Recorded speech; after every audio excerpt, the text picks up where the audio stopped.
Hello दोस्तों, नमस्कार। आप सभी का स्वागत है डीआरके टीवी पर। मैं हूं आपका दोस्त डॉक्टर कन्हैया, बीकानेर, राजस्थान से।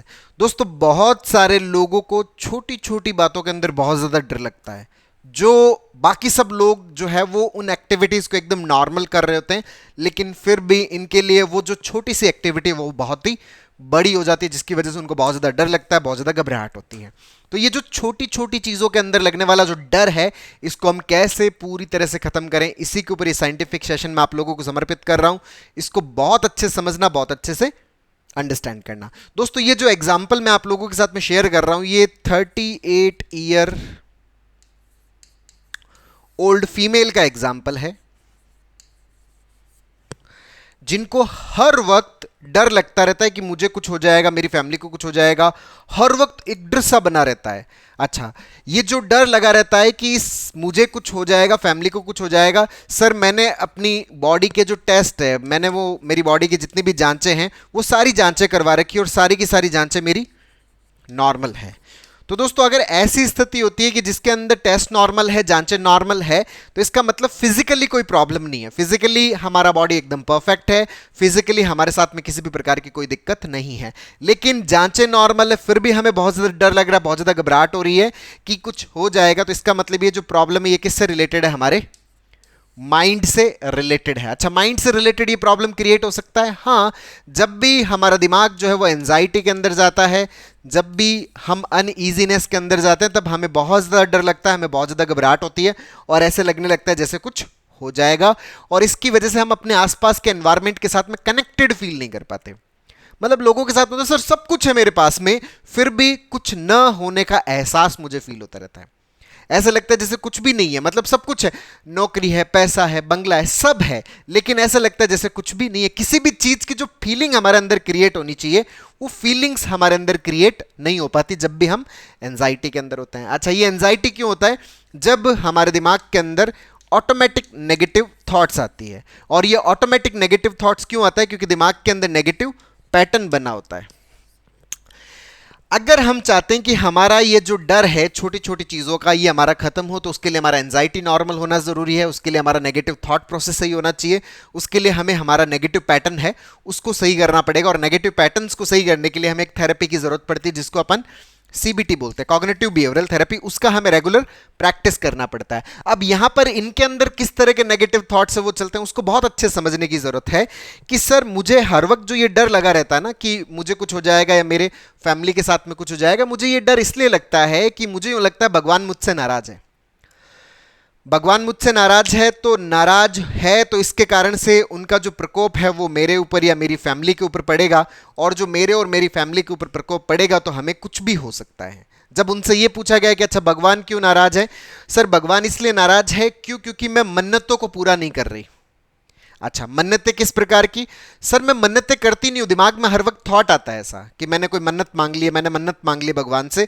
मैं मंदिर जाती हूँ, मैं वहाँ पे पूजा कर रही हूँ, तो दिमाग में मन्नत का ख्याल आने लग जाता है कि मैंने मन्नत मांग ली, तुमने मन्नत मांग ली, अब तुम इस मन्नत को पूरा नहीं करोगे तो तुम्हारे बच्चे की डेथ हो जाएगी, तुम्हारे पति की डेथ हो जाएगी, तुम्हारे जो पिता है उनकी डेथ हो जाएगी, तुम्हारे सास ससुर उनको कुछ हो जाएगा।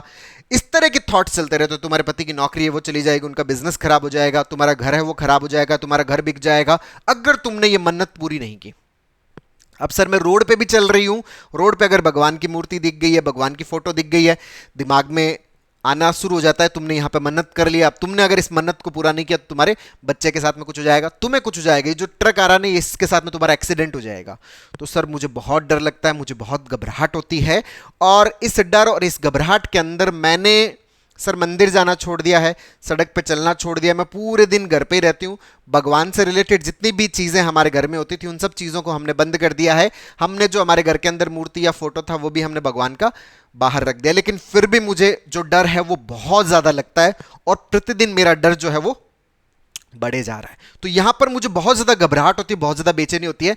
तो यहां से अगर मुझे बाहर निकलना है तो यहां पर सीबीटी का प्रैक्टिस किस तरह से होना है इसको बहुत अच्छे से समझना। दोस्तों, सबसे पहली चीज तो ये कि आपने ये जो एस्केपिज्म शुरू कर दिया है, ये जो भागना शुरू कर दिया है कि आप भगवान या उससे रिलेटेड जितनी भी एक्टिविटीज है उन सब से आपने क्या कर लिया, दूरी बना लिया। आपने पूजा से दूरी बना लिया, पूजा पाठ नहीं करते, आप मंदिर नहीं जाते। ये जो जितना आप एस्केप करते हो, जितना आप भागते हो, ये भागना हमारे दिमाग के अंदर उस नेगेटिव पैटर्न को क्या करता है, और ज्यादा मजबूत करता है।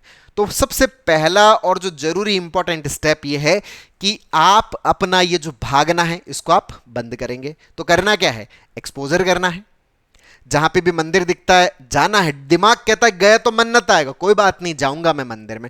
फोटो है, हाँ देखना है उसको, प्रार्थना हाँ करना है, पूजा हाँ करना है। इनमें से किसी भी चीज से दूरी नहीं बनाना। अच्छा, जो घर से मैंने सब चीजों को बाहर कर दिया, नहीं, घर के अंदर भी वापस उन्हीं एक्टिविटीज को स्टार्ट करिए जो एक नॉर्मल इंसान करता है। वही सारी एक्टिविटीज आप अपने घर के अंदर स्टार्ट करिए। सबसे पहला कार्य हमें यह करना है कि एस्केपिज्म टोटली बंद कर देना है। दूसरी चीज यहां पर इंपॉर्टेंट जो समझनी है हमें सीबीटी के अंदर, कि जो मन्नत जो मांगते हैं ना दोस्तों, ये मन्नत, इसका मन्नत का भगवान से कोई लेना देना नहीं है।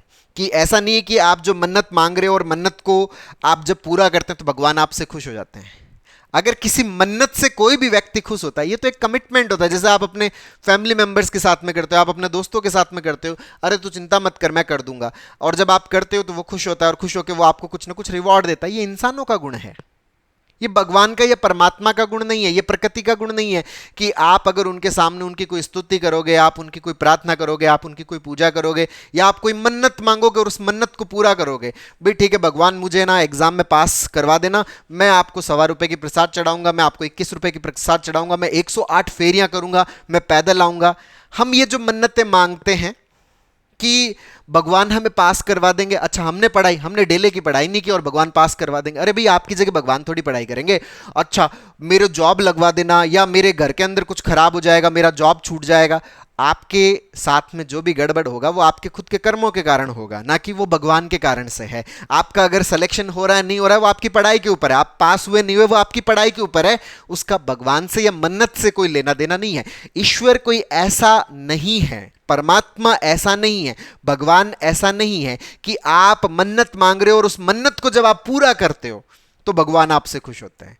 आप मन्नत को पूरा करो चाहे ना करो, आप मन्नत मांगो चाहे ना मांगो, भगवान को इस चीज से कोई लेना देना नहीं है। ईश्वर का जो गुण है, इस अस्तित्व का जो गुण है, परमात्मा का जो गुण है, वो प्रकृति का गुण है। जैसे पेड़ का गुण है कि आप उसको कितना ही पत्थर मारो, चाहे पेड़ को आप प्रार्थना करो, चाहे पेड़ की आप आरती करो, चाहे आप आरती मत करो, आप चाहे पेड़ का कोई गुणगान भी मत करो, आप उसके लिए किसी भी प्रकार की कोई मन्नत भी मत मांगो, फिर भी वो आपको ऑक्सीजन देता है।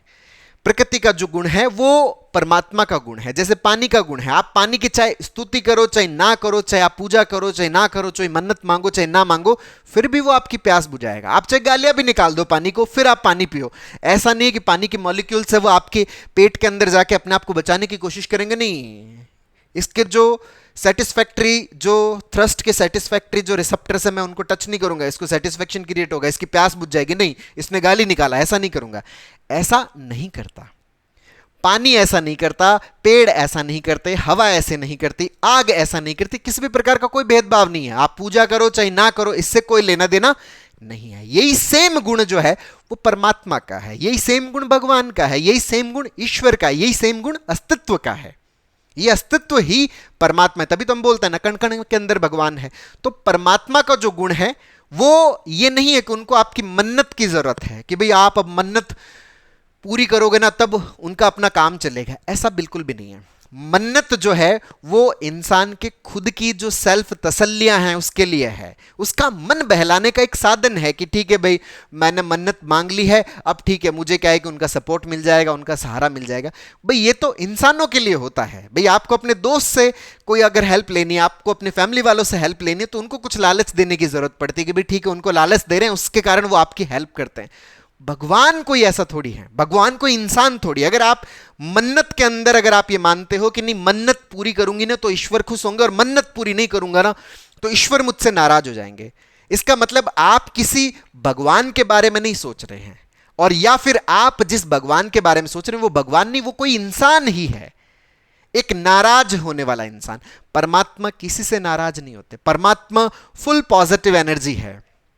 अथा अनंत पॉजिटिव है, उनको आपकी राजी और नाराजगी से कोई लेना देना नहीं है, वो अपनी मस्ती में मस्त है। वो ऐसा नहीं कि आपकी मन्नत से वो खुश होंगे और आप मन्नत पूरी नहीं करोगे तो वो आपसे नाराज होंगे। ये सिर्फ और सिर्फ इंसानों का नेचर है, परमात्मा का नेचर नहीं है, ये इस अस्तित्व का नेचर नहीं है, इस प्रकृति का नेचर नहीं है। तो हमें यहां पर अपने आप को बार बार ये एक्सप्लेन करना पड़ेगा, बार बार हमें यहां पर ये सीबीटी का प्रैक्टिस करना पड़ेगा कि मेरा ये जो मन्नत है, मेरी जो ये पूजा है, ये मेरी जो प्रार्थना है, ये परमात्मा के लिए नहीं है, ये मेरे मन की तसल्ली के लिए है, ये मेरे मन के बहलावे के लिए, मेरे मन को बहलाने की जरूरत पड़ती है। ये जो मन्नत मांग के मैं अपने आप को क्या करता हूं, बहलाता हूं। और ये जितने भी लोग मन्नत मांगकर मन को बहलाते हैं, ये मन का बहलाव है। परमात्मा को, भगवान को, ईश्वर को इन सब चीजों की जरूरत नहीं है। हाँ, आप अपने आदर स्वरूप, आप अपने सम्मान, जो ग्रेटिट्यूड जो शो करते हो इस अस्तित्व के प्रति, उसके लिए आप पूजा पाठ करते हो, ये सही है। लेकिन आप ये पूजा पाठ जो कर रहे हो या फिर आप ये जो मन्नत पूरी कर रहे हो, इससे भगवान खुश होगा और वो खुश होकर आपकी मदद करेगा, ऐसा नहीं है। परमात्मा हमेशा हमारी मदद करने के लिए तैयार है, ये अस्तित्व हमेशा हमारी हेल्प करने के लिए तैयार है। आप चाहें तो 2 गालियां निकाल लीजिए इस अस्तित्व को, लेकिन फिर भी अस्तित्व आपकी हेल्प करेगा, अस्तित्व आपकी मदद करेगा।